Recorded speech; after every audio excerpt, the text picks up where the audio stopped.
अगर जंगल में जाने से भक्ति होती जी भजन हो पाता, जी। भगवान अगर जंगल में मिलते होते अच्छा। तो बड़ी बड़ी जानवर जंगल में ही रहते हैं। भागवत में कितने अध्याय होते हैं? देखिए, भागवत जी में जी। 335 अध्याय होते हैं, अच्छा। 12 स्कंद होते हैं अच्छा। और 18,000 श्लोक होते हैं कि हर परिस्थिति में एक समान रहना चाहिए।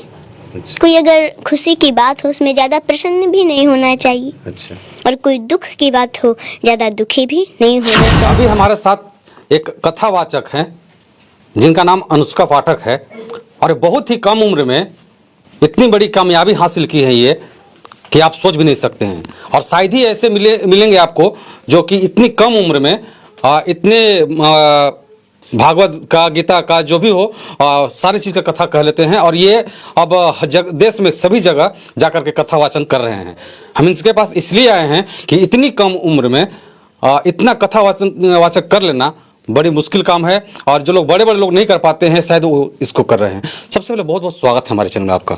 सबसे पहले जी। आपके चैनल से जुड़े हुए सभी भक्तों को हमारी तरफ से जय श्री कृष्ण, राधे राधे।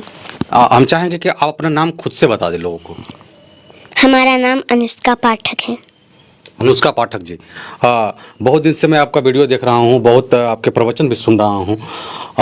कथावाचक कर लेना कौन कौन सा मतलब गीता, भागवत और कौन कौन से कर लेते हैं आप? देखिए, हम श्रीमद् भागवत महापुराण अच्छा। और श्री रामचरितमानस जी की कथा हम कहते हैं। कितनी उम्र हो रही है आपकी? 8 वर्ष। 8 वर्ष हो गए। इतनी कम उम्र में इतने अच्छे ज्ञान कहाँ से सीखा आपने? वो तो सब भगवान की कृपा से अच्छा। और लोगों के आशीर्वाद से। हम जानना चाहेंगे कि भागवत में कितने अध्याय होते हैं? देखिए, भागवत जी में जी। 335 अध्याय होते हैं, अच्छा। 12 स्कंद होते हैं अच्छा। और 18,000 श्लोक होते हैं। 18,000 श्लोक होते हैं। हम चाहेंगे कि उसमें से कुछ श्लोक आप सुनाएंगे? जी। सुनाएं। सच्चिदानंद रूपाय विश्वोत्पत्त्यादि हेतवे तापत्रय विनाशाय श्री कृष्णाय वयं नमः। क्या बात है, गजब। जो बड़े बड़े लोग नहीं करते हैं शायद ये 8 साल की बच्ची अनुष्का पाठक जी कर रही हैं। और ये रामचरितमानस के बारे में कुछ बताएंगे आप? जी। देखिए, रामचरितमानस में कहा गया है जी कि देखिए, जब भगवान राम का विवाह हुआ और अयोध्या आए, अच्छा कुछ दिन बीता तो उनको पता चला जी कि उनका राज्याभिषेक होने वाला है। अच्छा लेकिन उस समय वो ज़्यादा प्रसन्न नहीं थी।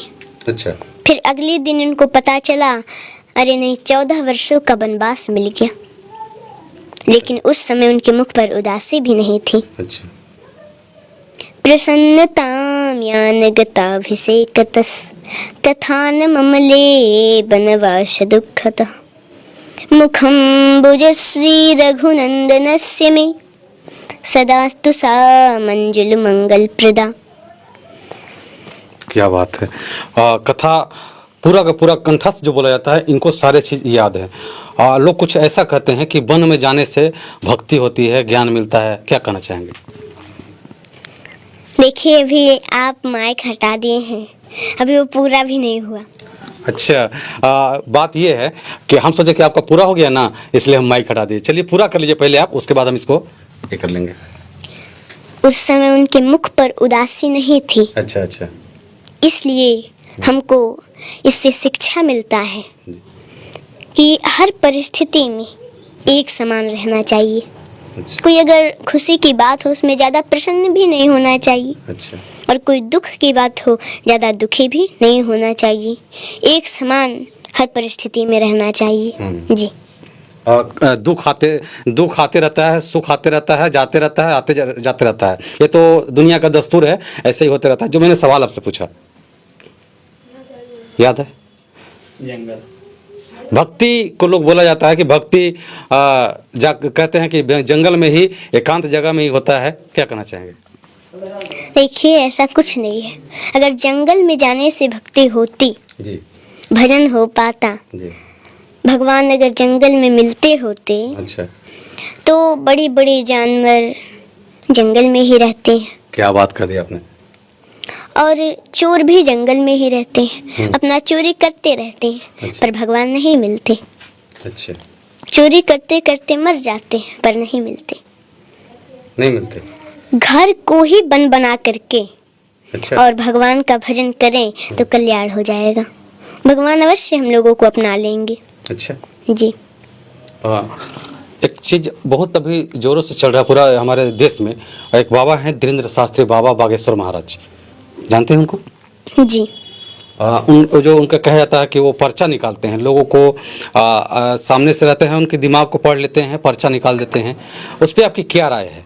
धीरेन्द्र शास्त्री के बारे में आपकी क्या राय है? देखिए उन पे तो हनुमान जी महाराज की कृपा है। अच्छा। कई लोग तो उनको कह रहे हैं ढोंगी हैं, हाँ। पाखंडी हैं, पर ऐसा कुछ नहीं है। अच्छा। वो तो भगवान की कृपा है। अच्छा, और भगवान की कृपा हो जाए तो क्या नहीं हो सकता। सही बात। जो लंगड़ा होता है वो पर्वत लांग जाता है, अच्छा,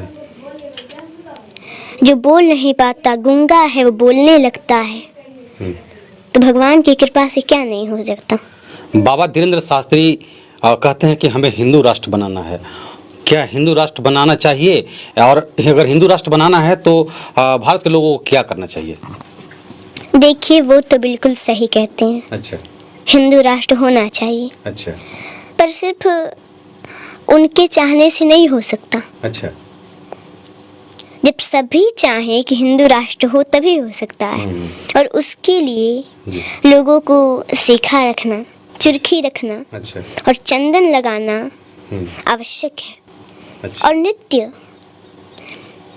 हनुमान चालीसा पढ़ें अच्छा, तो ही हिंदू राष्ट्र संभव हो सकता है, नहीं तो सिर्फ उनके चाहने से तो हो नहीं सकता। इसलिए सभी को ऐसा करना चाहिए। जी। ऐसा करना चाहिए। आप जब प्रवचन करने जाती हैं वहाँ पे बहुत सारे लोगों का भीड़ लगा हुआ रहता है, 10,000 50,000 लाखों में लोगों का भीड़ रहता है। उस समय आपको घबराहट नहीं होती है कि इतने लोगों को हमको बताना है, सिखाना है, बताना है सत्संग के बारे में, या फिर कथा कह के सुनाना है? उस समय कैसा लगता है आपको? अच्छा लगता है। घबराहट नहीं होती है? भगवान का कथा सुनाने में कैसी घबराहट। क्या बात है, गजब। भगवान की कथा सुनाने में क्या घबराहट, इतनी कम उम्र में। लगता है कि हमें देश में पहली एक ऐसी कथावाचक हैं जो बहुत कम उम्र में इतनी अच्छा कथा कह लेती हैं, और इनको बहुत दूर दूर से लोग बुलाते हैं इनको कथा वाचन करने के लिए।